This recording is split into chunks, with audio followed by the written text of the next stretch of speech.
Si chiama Da Vinci, costa €1 milione e sta rivoluzionando la chirurgia. È un robot inaugurato a Padova, ultima frontiera tecnologica. Chiesto a gran voce dai medici, sarà utilizzato da ben 11 branche diverse della chirurgia, da quella ginecologica a quella generale fino alla cardiochirurgia. Chirurgia robotica, robot Da Vinci, che è ovviamente l'innovazione nella chirurgia robotica, è una nuova dotazione e ancora si cresce, ovviamente poi ci vogliono gli operatori, ci vogliono dei grandi professionisti che noi abbiamo. Da Vinci ha un lettino operatorio collegato via Bluetooth ai comandi e a 2 console che permettono a 2 medici di operare contemporaneamente, oppure nel caso di studenti un chirurgo opera e lo studente impara.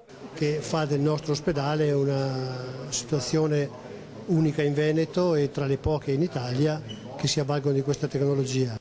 Le innovazioni per l'ospedale di Padova non si fermano qui, altri strumenti sono in arrivo.